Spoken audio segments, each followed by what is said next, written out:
Eu quero cumprimentar aos irmãos com a paz de nosso Senhor e Salvador Jesus Cristo. Estamos iniciando mais uma videoaula da Escola Bíblica Dominical da Igreja Apostólica Verdade e Vida. Estaremos iniciando aí na aula de hoje um novo trimestre da Escola Bíblica Dominical. E além das videoaulas, como os irmãos já sabem, nós disponibilizamos semanalmente aí também um esboço escrito de cada lição e também reflexões diárias em áudio com base nas leituras diárias de cada uma das lições também. E para os irmãos que tiverem interesse nesses materiais adicionais, eu estarei deixando aí os links para download logo abaixo do vídeo. Basta clicar na opção mostrar mais e os links estarão ali disponíveis para os irmãos poderem baixar este material adicional. Agora, caso os irmãos prefiram receber aí, no caso, os esboços escritos por e-mail, basta informar o seu endereço que nós estaremos cadastrando e enviando também semanalmente. Eu quero lembrar também, como sempre, a todos os irmãos que todos os materiais que nós disponibilizamos aí para apoio, tanto para alunos quanto para professores, eles não substituem as aulas presenciais. E no caso da nossa igreja, elas ocorrem todos os domingos às 16 horas. E eu quero também aproveitar para pedir para os irmãos que se inscrevam no nosso canal, porque assim, todas as vezes que forem publicados vídeos novos, todas as vezes que forem postados vídeos novos, os irmãos ficarão sabendo. E além disso, eu quero também pedir para os irmãos para que compartilhem estes vídeos, estes materiais em suas redes sociais, ajudando assim a divulgar a palavra de Deus. Bom, iniciaremos hoje o estudo neste terceiro trimestre de 2016, o tema O Desafio da Evangelização, obedecendo ao ID do Senhor Jesus de levar as boas novas a toda criatura. E a lição de hoje é a primeira lição, é a lição de número 1, a lição introdutória, que tem por título O que é evangelização? Bom, como de costume também, vamos ver aqui quais são os tópicos que nós estaremos abordando no decorrer desta videoaula. Inicialmente nós faremos aí uma introdução ao trimestre, uma introdução assim bastante abrangente, onde nós vamos explanar principalmente aí alguns conceitos que são necessários para que os irmãos consigam se desenvolver bem aí no decorrer do trimestre. Depois nós vamos falar sobre as categorias de evangelistas. Em seguida nós falaremos brevemente sobre qual é a preparação necessária para o evangelista. Após isso, nós entraremos num tópico muito importante que fala sobre os métodos de evangelização. Logo após, nós falaremos sobre a abrangência da evangelização. Trata-se aqui praticamente de um complemento do tópico anterior. E por fim nós faremos aí uma pequena conclusão. Muito bem, vamos então à nossa introdução. Mas antes de entrar na introdução, eu quero lembrar os irmãos novamente que esta é uma aula introdutória, ou seja, não é o nosso objetivo nos aprofundarmos em nenhum dos tópicos que serão abordados aqui, tá? A ideia é passar uma visão mais panorâmica sobre o que será abordado aí em mais detalhes no decorrer do trimestre e também explanar no dia de hoje alguns pontos que são importantes e que devem ser bem entendidos para um melhor aproveitamento do conteúdo aí nas aulas futuras. Muito bem. Como já comentamos aí no início da videoaula, o tema deste terceiro trimestre de 2016 é o desafio da evangelização. E aqui na tela dos irmãos nós temos aí a relação das 13 lições que nós estaremos estudando no decorrer deste terceiro trimestre. Então nós temos aí a lição de número 1, que tem o título O que é a evangelização, que é a lição de hoje, onde nós faremos aí uma abordagem inicial do tema da evangelização, conceituando alguns pontos necessários e também pontuando aí alguns aspectos importantes no que se refere à evangelização propriamente dita.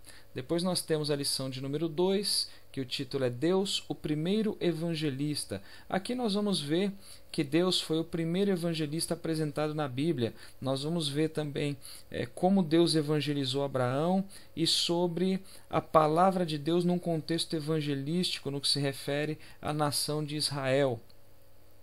Logo em seguida teremos a lição de número 3, que o título é Igreja, Agência Evangelizadora. Nessa lição nós vamos falar sobre a fundação da igreja e sobre a sua principal missão, que é pregar o Evangelho. Depois teremos a lição de número 4, o trabalho e atributos do ganhador de almas. Então aí o próprio título da lição já diz sobre o que nós falaremos nessa lição de número 4. Nós vamos falar sobre as qualidades necessárias para o ganhador de almas e também sobre o trabalho que deve ser realizado. Depois, na lição de número 5, a evangelização urbana e suas estratégias. Aqui nós vamos aprender como fazer o trabalho evangelístico nos centros urbanos. Tá?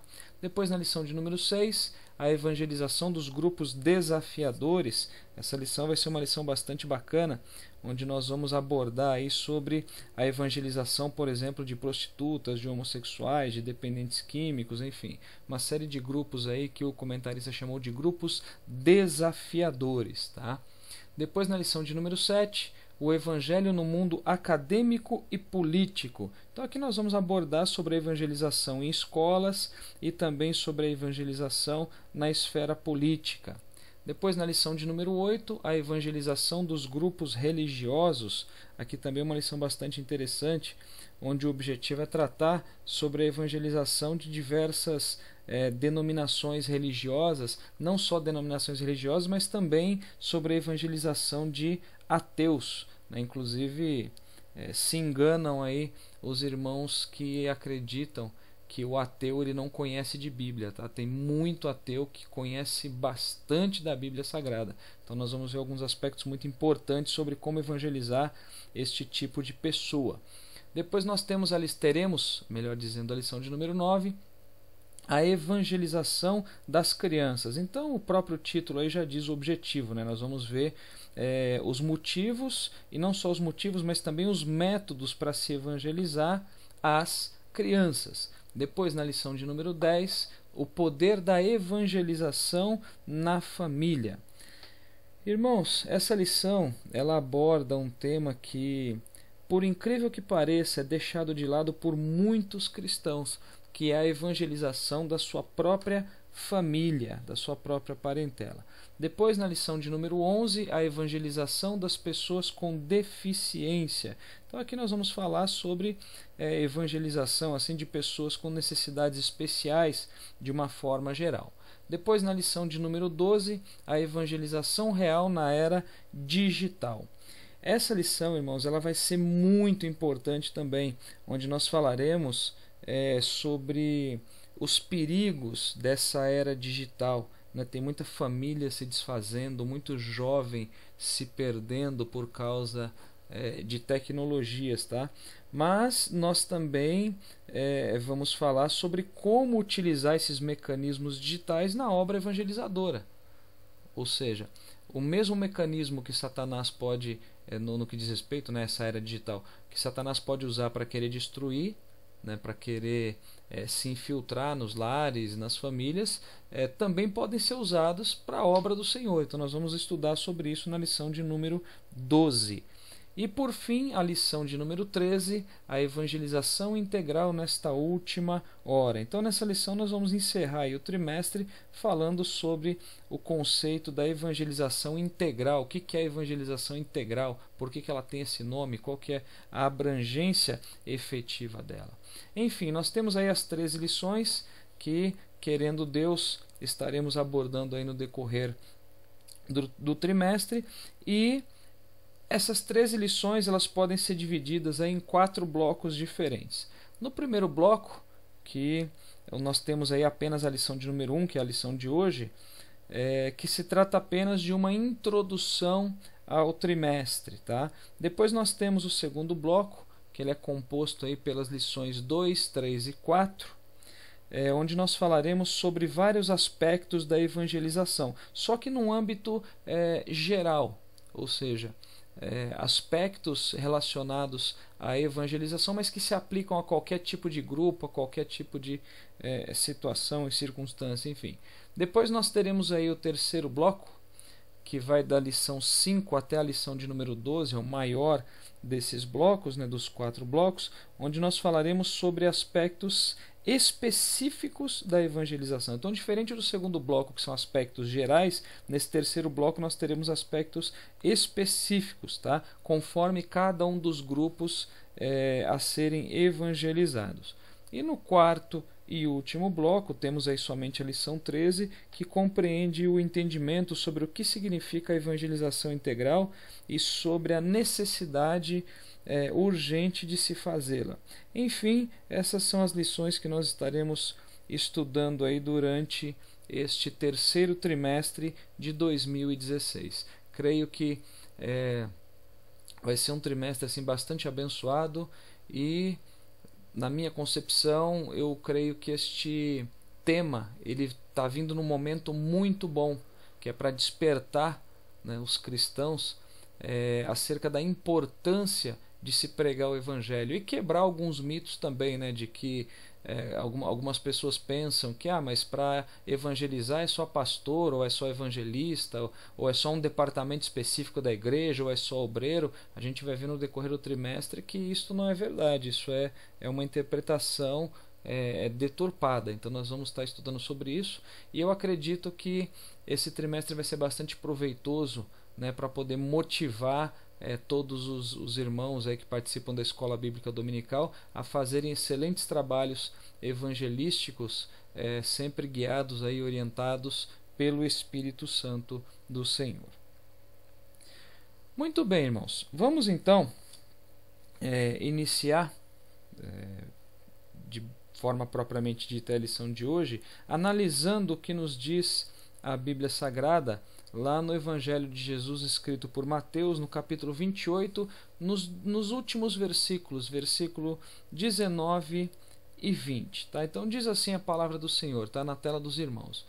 Portanto, ide, ensinai todas as nações, batizando-as em nome do Pai, e do Filho, e do Espírito Santo, ensinando-as a guardar todas as coisas que eu vos tenho mandado. E eis que eu estou convosco todos os dias até a consumação dos séculos. Então aqui, irmãos, nós temos o último assunto que foi tratado por Jesus antes dele ascender ao céu, após aí a sua ressurreição, onde ele deixou uma missão para todos os seus discípulos, tá? E a missão dos discípulos seria pregar o Evangelho. Só que agora, não somente, né, no local que eles viviam, não somente em Jerusalém, mas deveriam pregar para todas as nações. Então o Evangelho deveria se expandir. Tá? Então, e essa missão de pregar o Evangelho a todas as nações, ela é chamada de Grande Comissão. Então, todas as vezes que os irmãos ouvirem falar sobre grande comissão, está falando sobre esta ordem aí, esta missão, né, que foi dada por Jesus aos seus discípulos para pregar o Evangelho para todas as nações. Né, para todas as nações. Então, essa é a grande comissão. Então, nós vamos fazer uma análise um pouco mais pormenorizada destes dois versículos, tá? Porque todo o tema que se refere aí a evangelismo, a evangelização, ele tem por base este versículo, ou melhor, estes versículos 19 e 20. Então, primeiramente, nós precisamos entender que Jesus, quando ele utilizou o verbo ide, né, o verbo ir, ele utilizou no imperativo, ou seja, ele estava dando uma ordem. E pelo fato de estar dando uma ordem, então não se trata aqui de uma opção, mas sim de uma obrigação. Obrigação de quem? De todos os discípulos de Jesus. Aí cabe aqui uma informação importante, irmãos. Não só para os discípulos daquela época, mas também para os discípulos atuais.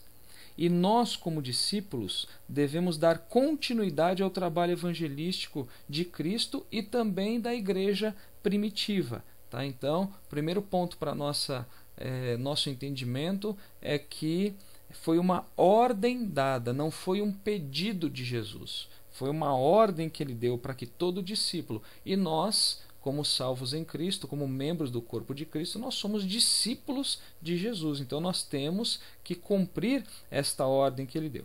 E Jesus, ele deu essa ordem que ela é composta basicamente por 3 obrigações. Tá?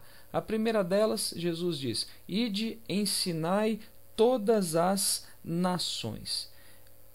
Esse ensinamento aqui, irmãos, se refere à evangelização, se refere à pregação do evangelho, tá?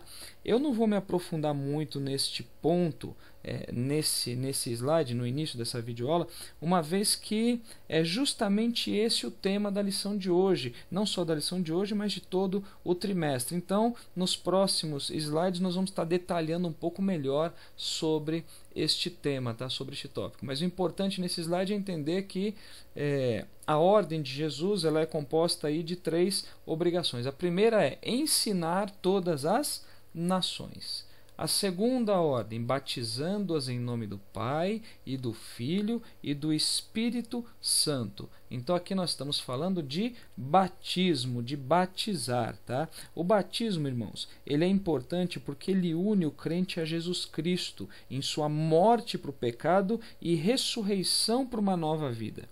Ou seja, o batismo ele ilustra a experiência da chamada regeneração. Nós já falamos sobre regeneração em trimestres anteriores. Tá? Se os irmãos quiserem saber um pouco mais, é só pesquisar aí no nosso canal que tem vídeo aulas falando aí sobre salvação, que fala sobre os aspectos da salvação, e um desses aspectos é a regeneração. Nós temos a justificação, a regeneração e a santificação. Mas enfim, voltando à questão do batismo. O batismo ele é necessário primeiramente, irmãos, porque, como nós vimos nos versículos que foram lidos, Jesus ele deu uma ordem.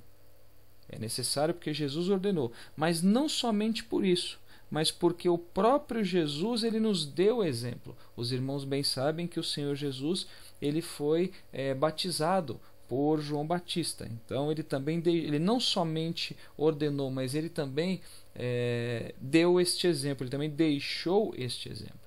Então esta é a segunda, vamos dizer assim, obrigação que está contida na chamada Grande Comissão. E nós temos a terceira que diz: ensinando-as a guardar todas as coisas que eu vos tenho mandado. Olha, reparem que aqui aparece novamente ensinamento. Olha lá, na primeira obrigação ele fala ensinar todas as nações, e aqui fala para ensinar a guardar todas as coisas que vos tenho mandado. Só que diferente do primeiro ensino, ensinar todas as nações, que era relacionado à evangelização, era relacionado a evangelizar, esse ensino aqui ele é diferente. Esse ensino se refere ao chamado discipulado. Tá? Isso significa, irmãos, que o trabalho ele não termina depois que o pecador aceita Jesus. Ou seja, existe uma continuidade que é necessária, também ordenada por Jesus, que se refere ao ensino através do discipulado. Tá? Então aqui no discipulado aí se aplicam todos os trabalhos específicos da área de ensino da igreja, trabalhos de ensino, trabalhos de doutrina, enfim, da igreja local. Então, olhando para este quadro, para esta figura, nós percebemos que a igreja ela deve buscar os que estão fora dela através da evangelização, e também deve instruir os que estão dentro dela, que aí é o trabalho de discipulado. Então a pessoa ela é evangelizada, ou seja, o que está perdido ele é resgatado, depois ele se une à igreja local através do batismo nas águas, e depois ele passa a ser discipulado. Na verdade, irmãos, o discipulado ele se inicia antes do batismo. Inclusive, tem muitos pontos que é necessário ensinar para o novo convertido antes dele se batizar. Tem muita coisa importante que ele precisa saber antes disso. E depois, esse discipulado vai terminar quando? Esse discipulado não termina. né? Ou seja, a pessoa tem que estar sempre aprendendo, se instruindo, amadurecendo na fé, enfim. Então isso acaba não tendo fim. Então, basicamente, quando a gente fala de grande comissão, a gente está falando de uma ordem dada por Jesus, que ela é composta por essas três, vamos chamar assim, obrigações. Ela é direcionada, ela é referente, melhor dizendo, à evangelização, a outra é referente ao batismo e a outra é referente ao discipulado. E o objetivo desse trimestre é estudar exatamente sobre essa primeira parte da ordenança de Cristo, que diz que nós devemos ensinar todas as nações, nós devemos evangelizar. Então é esse o objetivo desse trimestre e também da aula de hoje. Bom, continuando então a nossa introdução, nós vamos agora apresentar alguns conceitos que, apesar de serem simples, irmãos, eles são muito importantes para o correto entendimento de vários assuntos que vão ser abordados aí no decorrer do trimestre, tá? Então eles são simples, só que eles também são muito importantes. Então, primeiro, nós vamos entender o que é que significa evangelista, tá? Antes disso, irmãos, aqui eu estou falando sobre o significado, eu vou falar sobre o significado do termo, tá? Eu não estou me referindo a cargo eclesiástico ou a dom ministerial, tá? Eu estou falando sobre o significado do termo. Evangelista significa aquele que anuncia o evangelho. Agora, o que é evangelho?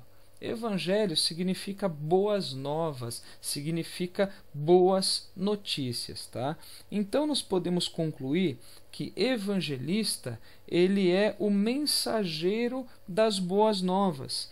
Evangelista é aquele que transmite as boas notícias. Agora, boas novas sobre o quê? Sobre a salvação e sobre o reino de Deus, com base em quê? Na vida e na obra de Jesus Cristo, tá? Um ponto interessante aqui, irmãos, é que, via de regra, o evangelista ele vai em busca dos perdidos, né, para anunciar aí o evangelho para eles. Só que existem muitos casos em que o Espírito Santo ele prepara ocasiões onde o pecador ele vai até o evangelista também. Tem muitos casos que o Espírito Santo traz o pecador até nós para nós podermos evangelizá-lo, tá? Muitas pessoas às vezes podem chamar isso de coincidência. Não existe coincidência quando o Espírito Santo está atuando, tá? Mas enfim, evangelista é aquele mensageiro das boas novas, aquele que anuncia o evangelho.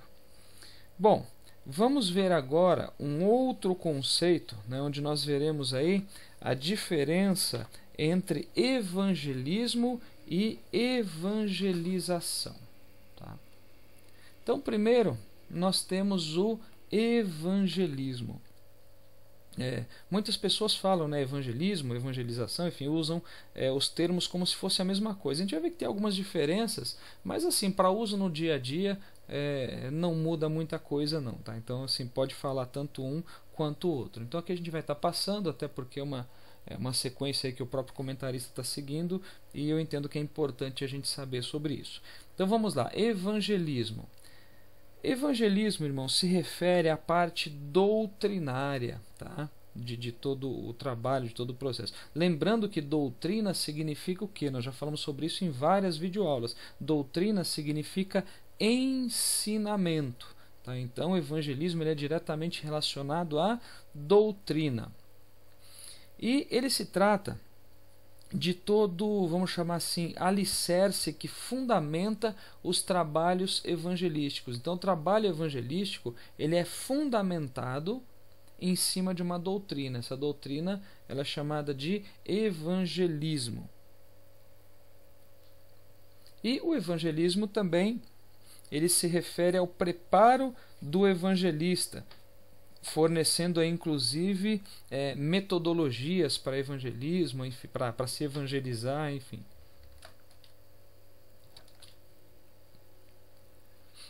Muito bem, e além do evangelismo nós temos o conceito de evangelização. Se no evangelismo nós tínhamos a doutrina, ou seja, o ensinamento, aqui na evangelização ela se refere à parte prática, tá? Referente aí à doutrina que é aprendida no evangelismo. Evangelização é a proclamação do evangelho propriamente dita, tá? É a principal atribuição aí do evangelista. E um ponto importante, irmãos, que nós já até comentamos um pouco sobre isso, a evangelização ela é uma obrigação de todos os cristãos. Tá? Evangelizar não é somente para pastor, não é somente para obreiro, não é somente para ministros da igreja local. Todo cristão deve evangelizar, independente de cargo ou também independente de fazer parte de um departamento específico. Muitas igrejas têm um departamento específico só para cuidar de trabalhos de evangelização. Então, independente de fazer ou não parte deste departamento ou de ter algum cargo eclesiástico equivalente a isso, todo cristão ele deve evangelizar. Tá? Então isso é uma obrigação. Olha só o que Paulo nos diz em 1 Coríntios 9,16, está do lado direito aí da tela. Diz assim a palavra do Senhor: porque se anuncio o evangelho, não tenho de que me gloriar, pois me é imposta essa obrigação. Lembrando então novamente, não é opção, é obrigação. E ai de mim se não anunciar o evangelho. Então, como já comentamos, trata-se de uma obrigação. E um ponto importante, irmãos, que cabe colocar aqui, é que também se evangeliza com testemunho pessoal. Olha que coisa interessante. Muitas pessoas acabam entendendo melhor o evangelho quando elas podem ver o resultado que ele traz, do que as palavras propriamente ditas, né? Ou seja, falar da própria vida, do que Jesus fez em nosso favor, também faz parte desse trabalho evangelístico. Né? Falar como nós éramos antes, falar sobre o nosso encontro com Jesus, falar sobre a nossa decisão de aceitá-lo e também sobre a nossa nova vida. Tá? Então isso também faz parte do trabalho de evangelização. E uma outra coisa interessante, irmãos. O evangelista, aquele que prega as boas novas, né? Que prega o evangelho, e o pastor, né, eles praticamente se complementam no que se refere às suas atribuições em alguns aspectos. Lembrando aqui, irmãos, que eu não estou falando de cargo evangelista e cargo pastor. Eu estou falando de atribuições no que se refere a trabalho, aquele que faz trabalho evangelístico, aquele que faz trabalho de pastoreio. Tá? Então eles se complementam em algumas atribuições aí sobre alguns aspectos, né? Uma vez que o evangelista ele tem como principal função buscar as almas que estão perdidas, e o pastor tem como principal função o quê? O que pastoreia, né, tem como principal função o quê? Cuidar dessas almas. Então um busca as almas, o outro cuida das almas, no que se refere às funções. Obviamente o pastor também tem que evangelizar, enfim, mas o pastor ele tem que evangelizar. Agora, aquele que evangeliza nem sempre ele pastoreia. Tá? Então a gente precisa entender isso também. Então esse é um outro ponto interessante. Muito bem, irmãos. Finda aí a nossa introdução. Vamos aí ao próximo tópico, onde nós vamos falar também de forma bastante breve, né? Como eu já comentei, não é objetivo detalhar nada nesta lição. Nós vamos falar, porque é uma lição introdutória, nós vamos falar sobre as categorias de evangelistas, tá? Bom, aí na tela dos irmãos, nós estamos vendo aí um desenho interessante, né, que nos leva a uma reflexão bastante bacana. Nós temos aí um irmão que está orando, um outro irmão entrando correndo na igreja aí, dá a impressão que está atrasado para o culto. Mas tem um irmão orando, pedindo nessa oração poder para alcançar os perdidos. Olha só, ó Senhor, nos dê poder para alcançar os perdidos. E bem próximo dele está alguém necessitando da palavra. Então nós vamos ver um pouco mais à frente sobre um predicado muito importante para um verdadeiro evangelista, que é o chamado senso de oportunidade. Muitas das vezes a oportunidade para evangelizar está mais próximo do que a gente imagina. Está mais próximo do que a gente imagina. Às vezes tem pessoas que falam, mas eu quero ir para outro estado para pregar o evangelho, eu quero ir para outro país, e ele não sabe nem falar para o vizinho dele que Jesus é bom, nem sabe falar para o vizinho dele sobre a necessidade de salvação, muitas vezes nem dentro da casa dele, na porta da igreja. Às vezes tem um obreiro lá que está na porta da igreja, está escalado para ficar na porta, e passa alguém ali na porta da igreja que está necessitando de uma palavra e ele não fala. Então nós temos que ter senso de oportunidade, tá? Mas enfim, o objetivo aqui nesse slide é falar para os irmãos sobre as categorias de evangelistas. Então existem basicamente, tá? A gente também não vai se aprofundar muito nisso, 3 categorias. A primeira é a chamada categoria dos voluntários, tá? Que categoria que é essa? Ela se refere aí a grupos, né? Grupos de homens e de mulheres, enfim, que anunciam o evangelho, que pregam o evangelho, que anunciam a Cristo por amor, sem nenhum tipo de vínculo com cargos ministeriais, por exemplo. Então esses são chamados aí de voluntários. Tem também a categoria dos autorizados, tá? Quem são os autorizados? Esses são aqueles que possuem aí uma credencial, né, com o título de evangelista, uma credencial da igreja local, uma credencial ministerial, uma credencial vinculada a uma convenção, enfim, esses são os autorizados. E existem também os ordenados, tá? Essa aqui é aquela categoria que está registrada lá em Efésios 4:11, que trata aí dos dons ministeriais, né? Sendo eles inclusive ordenados e reconhecidos aí para exercer tal função. Enfim, basicamente essas são as 3 características, melhor dizendo, as 3 categorias, né? Corrigindo aí, de evangelistas: voluntários, autorizados e ordenados, tá?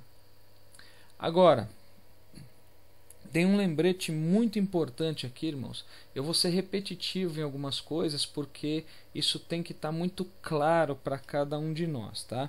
Então vale lembrar que, independente de qualquer categoria que foi dita, independente de qualquer cargo eclesiástico, independente de qualquer departamento que se faça parte na igreja local ou que não se faça parte dele, todo cristão tem a missão de ser um evangelista, tá? No que se refere a pregar o evangelho. Por que eu estou falando? Poxa, mas como assim? Evangelista no que se refere a pregar o evangelho? Que quando eu falo que todo cristão tem que ser evangelista, né? A pessoa pode achar que todo cristão tem que ser consagrado ao cargo de evangelista. Não é isso que eu estou falando, tá? Então, todo cristão tem que ser evangelista no que se refere a pregar o evangelho, né, com o propósito aí de ganhar almas para Jesus. Ou seja, todo crente tem que ser um ganhador de almas para Jesus. Tem muita gente que está dentro da igreja, muita gente que às vezes arruma contenda, que reclama ou que desanima, falando que não tem oportunidade. O que o cristão mais tem é oportunidade para trabalhar. Olha o tamanho do campo evangelístico que existe. A seara ela é muito grande. Então, o que acontece muitas das vezes é que o cristão ele não sabe aproveitar as oportunidades, ele fica se limitando somente a oportunidades na igreja local, mas o campo evangelístico ele é bastante vasto, começando dentro da nossa própria casa, na nossa família, na nossa vizinhança, enfim, nos locais que a gente frequenta, escola, trabalho, algum tipo de grupo social, enfim, não importa, dentro de ônibus, caixa de supermercado, filas, enfim. Então nós temos aí um campo bastante vasto de atuação. O problema é que nem todo mundo quer, né? Mas Deus sabe de todas as coisas. Bom, vamos então agora aí ao próximo tópico, onde nós vamos falar sobre a preparação do evangelista. Aí eu quero lembrar novamente aos irmãos que nós não nos aprofundaremos, tá, neste tópico também. Na verdade, nenhum dos tópicos ele vai ser muito aprofundado porque não é o objetivo desta primeira lição. Nós já falamos sobre isso, tá? Bom, quanto à preparação, né, quando se trata de preparação, tá, o evangelista ele deve sempre se preparar basicamente em 3 áreas diferentes. Primeiro, ele tem que se preparar fisicamente. Tá? Em que sentido? Primeiro, um evangelista ele não pode se descuidar da sua aparência pessoal. E segundo, ele não pode descuidar também da saúde, tá? Ele tem que zelar pela boa saúde do seu organismo. Então, nesse contexto que fala sobre a preparação física, nós podemos mencionar a importância de uma boa alimentação, a importância de exercícios físicos, o próprio, como a gente já comentou, né, o próprio cuidado com a aparência, enfim. Porque tem trabalhos evangelísticos, existem alguns aí que são relativamente longos, eles acabam por exigir muito do organismo. E se a pessoa não cuida da saúde, ela pode talvez não conseguir exercer de forma satisfatória também. Mas além da preparação física, nós temos também a chamada preparação intelectual. Irmãos, aqui tem um ponto interessante para reflexão. Nós sabemos que todo obreiro, que todo evangelista, enfim, todo cristão, ele tem que se dedicar aí à leitura da Bíblia, né, alguns livros complementares das Sagradas Escrituras, enfim. Mas principalmente quem é obreiro, né, ele tem que se lembrar que é necessário se dedicar aos estudos que são mais proveitosos para o seu ministério, além da Bíblia Sagrada, que obviamente é a principal fonte aí, né, para se adquirir conhecimento, tá? Então é importante que a pessoa, né, que o cristão, ele se desenvolva também no que se refere a conhecimento de outras áreas, tá? Ele desenvolva aí o conhecimento sobre a cultura atual, sobre costumes, sobre problemas que estão acontecendo na sociedade, sobre recursos, enfim, ele tem que estar, assim, em outras palavras, é sempre bom ele estar antenado, principalmente em relação a atualidades, tá? Esses conhecimentos eles são muito valiosos, principalmente para quem está no ministério evangelístico. Por quê? Porque em muitos casos conhecer temas gerais de atualidade, por exemplo, ajudam o evangelista a iniciar uma conversa com alguém que ele quer evangelizar. Não, muitas vezes você quer puxar um assunto, então você, quando está antenado, quando você está sempre preparado, você consegue pegar um gancho, né, de uma conversa, tratar de um assunto, né, gerar uma certa empatia com a pessoa e esperando o momento certo, né, para o Espírito Santo preparar o momento para você falar do Evangelho para aquela pessoa. Então é importante esse preparo intelectual também, tá? E a terceira preparação necessária e a mais importante delas é a preparação, obviamente, aí, espiritual, tá? Então essa preparação ela é essencial, tá? Isso na vida de todo o cristão, mas principalmente para quem atua diretamente na evangelização, tá? Então a pessoa tem que meditar diariamente nas Sagradas Escrituras, tem que ter aí uma vida de oração constante e, além disso, ela deve aprender a depender totalmente do Espírito Santo. Em outras palavras, o evangelista ele tem que ter uma vida devocional ativa. Tem que ter uma vida devocional ativa, tá? Sempre meditando nas Sagradas Escrituras, sempre orando, sempre buscando mais intimidade com Deus.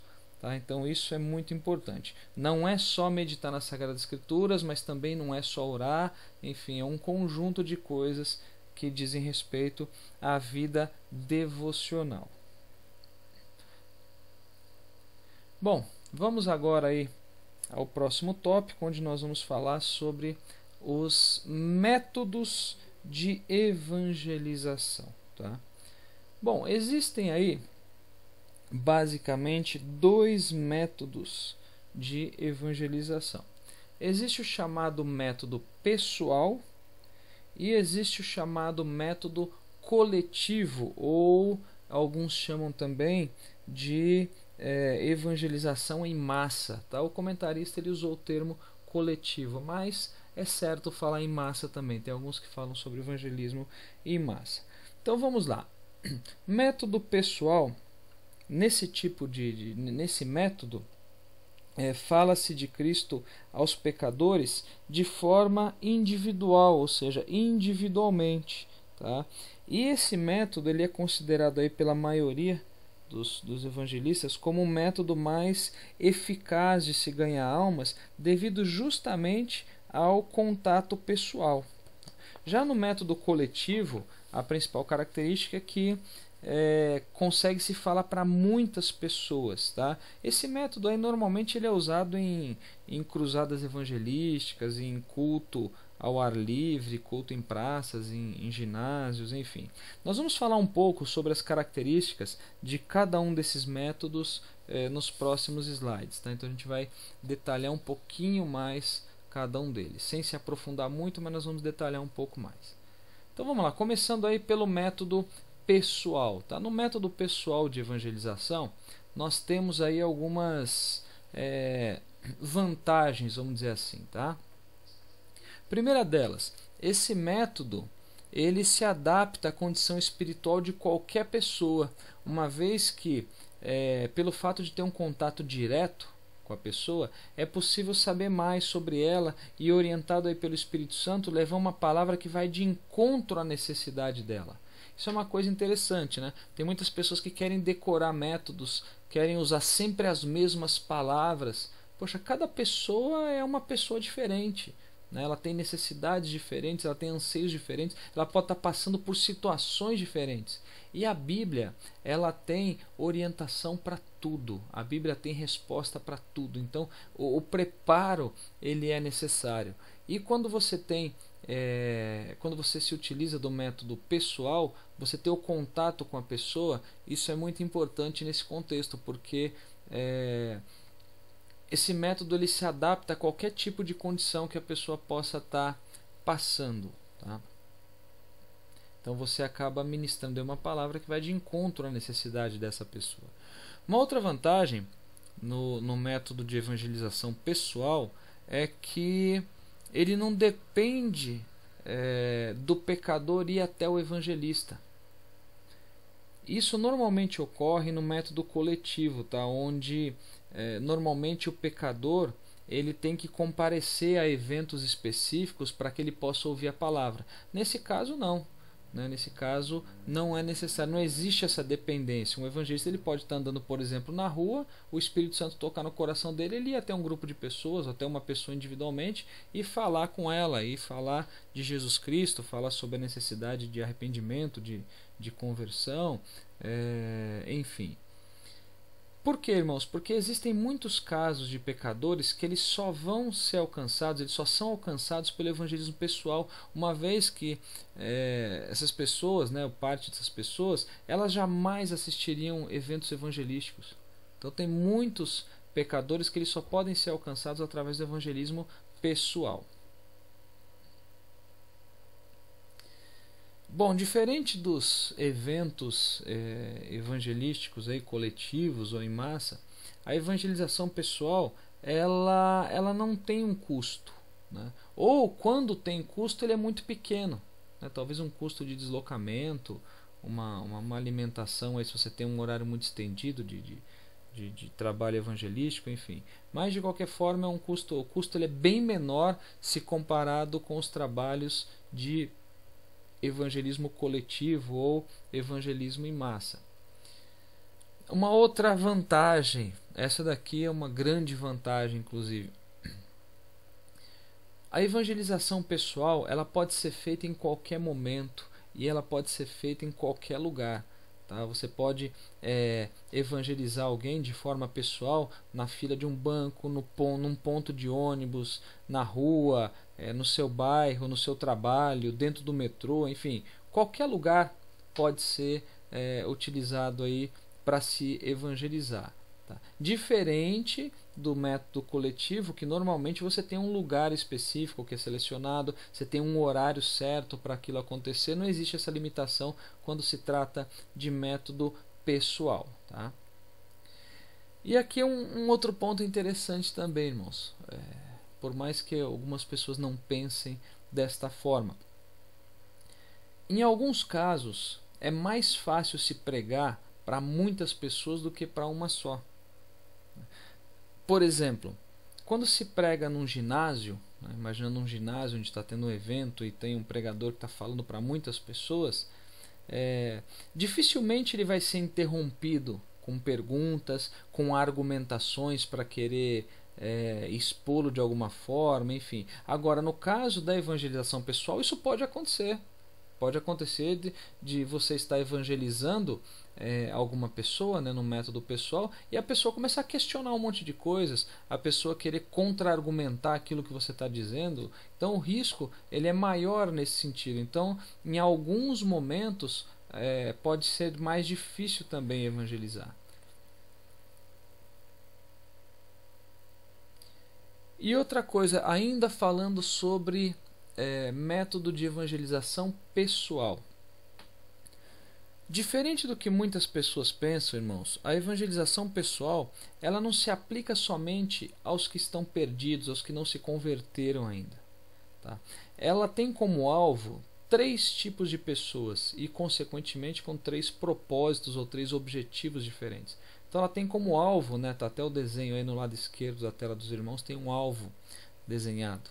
Então, primeiramente, ela tem como alvo o pecador, tá? Onde prega-se aí o evangelho do arrependimento para perdão dos pecados. E o propósito, neste caso, obviamente, é a salvação através da aceitação de Cristo como Senhor e Salvador. Então, o primeiro alvo é o pecador. Mas diferente do que alguns pensam, que acham que o alvo do evangelismo é só o pecador, né, tem um segundo alvo também, que é o desviado. Tá? Então, a evangelização pessoal pode ser feita também para os desviados. Ou seja, para aquelas pessoas que já aceitaram Jesus, mas que por algum motivo elas se desviaram do evangelho. E nesse caso, o propósito qual é? Ou o objetivo é a restauração da condição espiritual dessas pessoas. E por último, nós temos aí um outro alvo, que é o próprio cristão. Tá? Então, por último, a evangelização pessoal ela também pode ser feita para os crentes que necessitam, tá, em alguns momentos aí, de palavras de conforto, de palavras de ânimo, de palavras de auxílio, que precisam de algum direcionamento espiritual, etc. Né? E o propósito do evangelismo, da evangelização pessoal, no caso de um crente necessitado, é a edificação dele. Então, nós podemos evangelizar, né, de forma pessoal, tanto o pecador quanto aquele que já aceitou Jesus, mas se desviou dos caminhos, e também para aqueles que estão na igreja, para aqueles que não estão desviados, mas que em algum momento eles precisam de uma palavra. Isso também é uma forma de evangelizar. Os irmãos se recordam que evangelizar significa pregar o evangelho. E quando você está falando a palavra com um crente, você também está evangelizando. Tá? Então, basicamente, são esses 3 alvos aí da evangelização pessoal.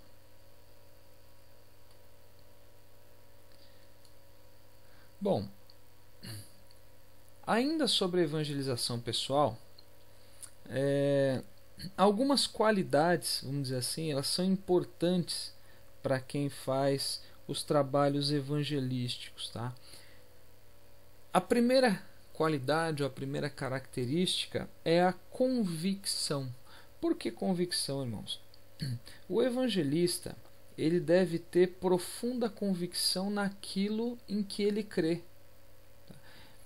Isso faz, irmãos, com que não haja insegurança quando ele está desenvolvendo o trabalho evangelístico. Isso parece básico, mas existem irmãos que saem para evangelizar sem ter muitas das vezes convicção da própria fé que eles professam. Agora, se eu não tenho convicção disso, como é que eu vou pregar o evangelho para outra pessoa? Então, ele tem que ter convicção. Outra coisa que ele precisa ter também, nós falamos um pouquinho sobre isso quando nós mostramos aquela figurinha lá do obreiro orando, pedindo poder para buscar os perdidos, e o perdido na porta da igreja e ele não fazendo nada. Mas enfim, a característica é o senso de oportunidade. O que significa isso, irmãos? Significa que o evangelista, lembrando que eu não estou falando de cargo eclesiástico aqui, tá? Eu estou falando de exercício do ministério evangelístico, tá? O evangelista ele deve saber aproveitar todas as circunstâncias favoráveis para se pregar o evangelho. Tá? O evangelista ele tem que estar atento aí aos fatos que o cercam, porque qualquer situação pode ser usada para se iniciar um processo de evangelização. Então ele tem que ter senso de oportunidade. E uma outra coisa que ele precisa ter também, ele precisa ter conhecimento das possíveis reações do pecador. Tá?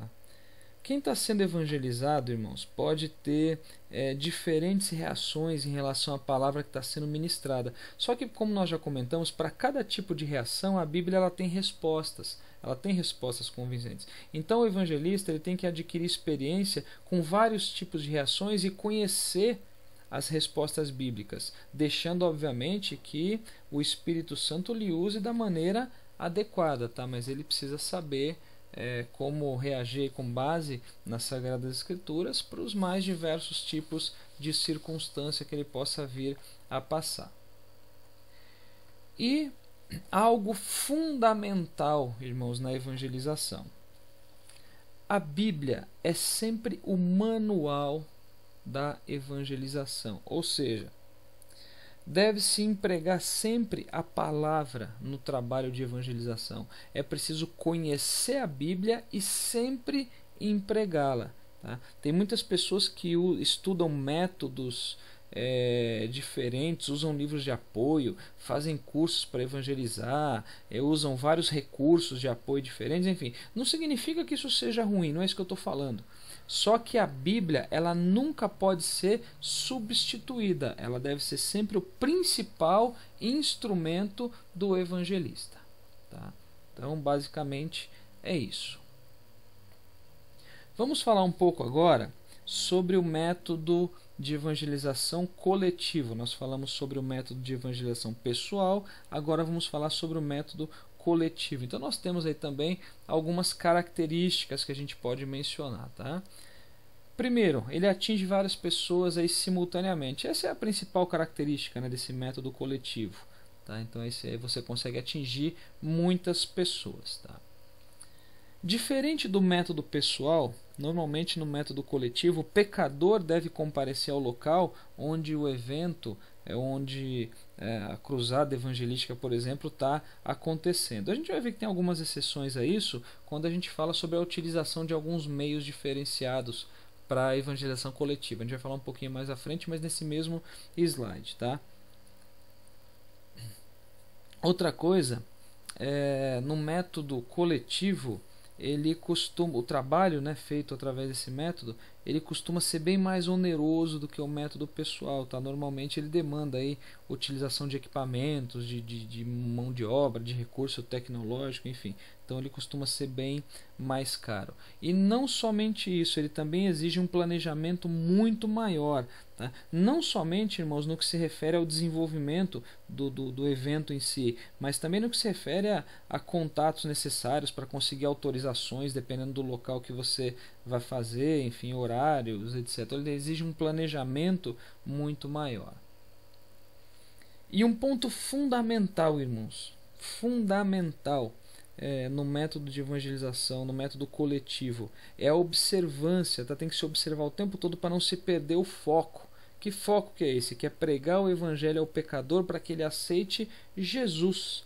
Tá? Por que eu estou frisando isso, irmãos? Porque, infelizmente, existem muitos eventos evangelísticos, né, e de grandes proporções, que eles parecem que têm mais um objetivo aí de promover pregador, de promover ministérios específicos, de promover cantor, músico, enfim, de realizar verdadeiros espetáculos do que efetivamente evangelizar. Então, acaba-se tendo aí boa intenção, porém perde-se o foco durante o trabalho. Tá? Então tem que tomar muito cuidado com isso, ou seja, não pode se perder o foco, que é a pregação do evangelho, do arrependimento, para que o pecador ele se arrependa dos seus pecados, seja perdoado e aceite Jesus. Tá? Uma outra coisa também, isso aqui é muito importante também, muito bacana.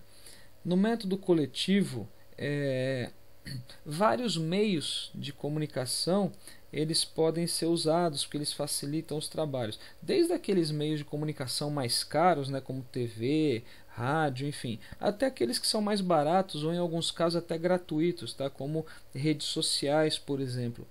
E uma das grandes vantagens da utilização desses meios está no fato de que as pessoas elas costumam dedicar muito mais horas, costumam dedicar em muitas horas semanais conectadas com esses meios de comunicação. Ou seja, elas ficam muitas horas disponíveis para receber a palavra de Deus. Tem muita gente que passa horas aí por dia em redes sociais. E se o evangelista ele sabe, na direção do Espírito Santo, como usar bem este meio, ele pode atingir essas pessoas, tá? E que é uma outra vantagem também, porque através dessas tecnologias você pode atingir pessoas e locais que dificilmente o evangelista teria aí um acesso presencial, né? Sendo que boa parte desses meios de comunicação ele é gratuito. E outra coisa também, em relação ao método coletivo, é sempre importante, né, primordial, conhecer, saber, né, se existem regras específicas no local ou nos locais onde vai ser feito aí o trabalho de evangelização. Principalmente, irmãos, quando se trata, por exemplo, aí de hospitais, de creches, de escolas, de presídios, de asilos, enfim. Então tem que se conhecer bem as regras e não somente conhecer, mas tem que obedecer também, tem que seguir essas regras. Não adianta nada conhecer e não seguir.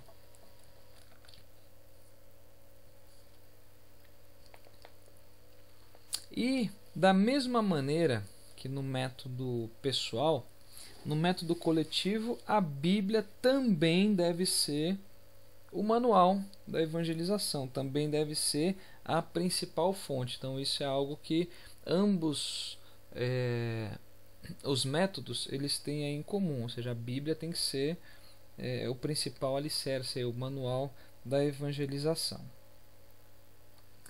E Jesus, né, no seu ministério terreno, ele usou ambos os métodos, tanto o método pessoal quanto o método coletivo, né, no seu ministério aí de evangelização. Então vamos ver aí alguns exemplos, tá? No caso aí da evangelização pessoal, nós temos aquela passagem onde Jesus ele evangelizou aí Nicodemos, está lá tá aí na tela dos irmãos, né? Evangelho de Jesus escrito por João, capítulo 3, os 21 primeiros versículos. Nós temos aí o caso da mulher samaritana também, que conversou com Jesus aí junto à fonte, enfim.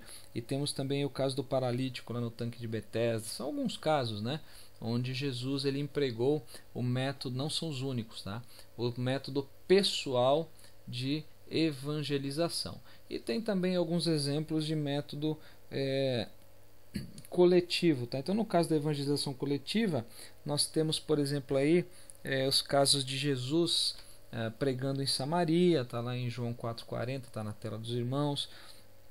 Jesus pregando aí para as pessoas na Galileia, para a multidão aí no mar da Galileia, enfim. Nós temos vários casos de Jesus pregando para grupos grandes de pessoas, em alguns casos até para multidões. Então Jesus ele se utilizou aí de ambos os métodos, né? Tinha momentos que ele usava o método de evangelização pessoal e tinha outros momentos que ele usava o método coletivo, tá? Então Jesus ele nos deixou aí exemplos de utilização de ambos os métodos. E um ponto importante, irmãos, para se observar, em ambos os métodos, tanto no método pessoal quanto no método coletivo, a doutrina que deve ser pregada é a doutrina da salvação, tá? Deve-se anunciar a Jesus. O que eu estou querendo dizer com isso, irmãos? Que as bênçãos terrenas elas são secundárias. Elas são secundárias. Eu estou falando isso porque nós sabemos que muitas pessoas costumam falar mais das bênçãos do que do abençoador. Tá? E muitas das vezes falam tanto de bênção, mas se esquece de falar da principal bênção, que é a bênção da salvação. Então, quando fala sobre evangelização, a doutrina que deve ser utilizada é a doutrina da salvação. Muito bem, vamos então agora ao próximo tópico, onde nós vamos falar também de forma superficial. Os irmãos têm reparado aí que a gente está falando de cada um desses tópicos, mas a gente não está aprofundando em nenhum deles, né? Porque eu já comentei o porquê disso, porque a lição ela é introdutória, ela é panorâmica. Tá? Então nós vamos falar aí sobre a abrangência da evangelização. Tá? Então vamos lá. Em termos de abrangência, a evangelização ela pode ser nacional, ou seja, é aquela evangelização que é feita dentro das fronteiras do próprio país. Tá? Essa abrangência ela facilita o trabalho do evangelista no que se refere a questões culturais, idiomáticas, de custos, enfim. O país é a nação, né, onde o evangelista vive, então acaba tendo aí um pouco mais de facilidade em alguns aspectos, né, principalmente questão de idioma e de cultura. Mas, além da abrangência nacional, nós temos também o que o comentarista chamou de abrangência transcultural, que diz respeito aí a outras nações, a outras culturas, tá? Com outros idiomas, enfim. É aquela abrangência que excede as fronteiras do país de origem do evangelista. Então, basicamente, são essas duas abrangências. Ela pode ter uma abrangência nacional ou uma abrangência transcultural. Tá? Aqui está bem básico mesmo, né? A gente poderia destrinchar um pouco mais isso aí. Existe a abrangência local, poderia falar de abrangência estadual, abrangência somente no âmbito de cultura, no âmbito de um grupo específico na sociedade, tá? Mas aqui a gente está seguindo aí o roteiro que o comentarista coloca na revista. Ele fala sobre essas duas abrangências, nacional e transcultural. Falando ainda sobre a abrangência, um ponto importante aqui para registrar é que a evangelização transcultural ela sempre exige um planejamento e um preparo bastante diferenciado, tá, irmãos? Quando se trata de abrangência transcultural, é importante, na medida do possível, conhecer o local onde vai se evangelizar, no que se refere a uma série de fatores, tá? Por exemplo, o clima, né, do país ou da nação que se vai evangelizar, do local que vai se evangelizar, saber qual que é o clima que tem lá, se é muito frio, se é muito calor, enfim, para o evangelista poder se preparar. É importante saber, por exemplo, qual que é a cultura do local para não haver um choque muito grande, conhecer o idioma que se fala, as condições propriamente ditas do local. Uma coisa importantíssima, saber quais são as religiões que são predominantes naquele local, enfim, o custo para se manter ali, etc. Enfim, deve ser feito aí um estudo, tá? E também, não só o estudo, né, mas um planejamento e um preparo maior e diferenciado quando vai se fazer evangelização nessa abrangência chamada de transcultural. E o ministério de Jesus, né, nós já vimos que ele usou tanto método pessoal quanto método coletivo, e no que diz respeito à abrangência, agora não mais ao método, a abrangência do ministério de Jesus ela foi integral. Tá? Seu ministério ele teve abrangência nacional, uma vez que Jesus pregou inicialmente para a nação judaica, e teve também uma abrangência transcultural. Então nós temos aí alguns exemplos que o comentarista da revista ele também cita, né, o pastor Cláudio Honor de Andrade, onde nós temos aí o exemplo da mulher sírio-fenícia, enfim, que Jesus esteve lá com ela e ela queria que a filha dela fosse curada. Nós temos aí o exemplo do servo do centurião de Cafarnaum, o exemplo de vários exemplos aí de Jesus pregando para samaritanos, enfim. Também no que diz respeito à abrangência, Jesus nos deixou exemplo, não só em relação ao método, mas também em relação à abrangência. Muito bem, irmãos. Vamos agora então aí a nossa conclusão. Bom, está aí na tela dos irmãos. Todo cristão deve atuar de forma a ganhar almas para Jesus Cristo, pregando o Evangelho, porém sempre se lembrando que quem faz a obra é o Espírito Santo. Por isso devemos sempre conhecer as Sagradas Escrituras e depender do Espírito Santo. Irmãos, todos os salvos, eles devem pregar o Evangelho, sempre visando a salvação dos perdidos. Porém, nunca se deve esquecer que é o Espírito Santo, irmãos, que convence, quem convence o pecador, que convence ele do pecado, da justiça e do juízo. E a palavra apresentada sob a unção do Espírito Santo é que vai convencer o pecador, e não a eloquência ou o conhecimento daquele que está pregando a palavra. Nós temos que ter isso bem claro, temos que entender bem isso. E nesse aspecto, todo cristão ele deve ser um conhecedor da Bíblia Sagrada, ou seja, um conhecedor das Sagradas Escrituras, e também, nós já falamos sobre isso, deve ser dependente do Espírito Santo na sua vida. Nós devemos evangelizar, porque além de ser uma ordenança de Jesus, nós também recebemos do próprio Jesus um mandamento de amar ao próximo como a nós mesmos. E a maior demonstração de amor que se pode ter é apresentar Jesus Cristo para aqueles que estão perdidos. Então, além de existir uma ordem direta de Jesus para que a gente pregue o Evangelho, tem também um mandamento dele que nós devemos amar o nosso próximo. E a maior demonstração de amor é a pregação das boas novas também, a pregação do Evangelho. É apresentar a Jesus Cristo para aqueles que estão perdidos. Enfim, irmãos, como eu havia comentado aí no início da videoaula, essa é uma lição mais abrangente, cujo objetivo aí não é nenhum detalhamento, mas sim passar uma base introdutória do trimestre que se inicia, onde nas próximas lições nós estaremos nos aprofundando um pouco mais em cada um dos tópicos. Muito bem, chegamos aí ao final de mais uma videoaula. Que Deus abençoe a cada um dos irmãos e eu amo todos vocês em Cristo Jesus.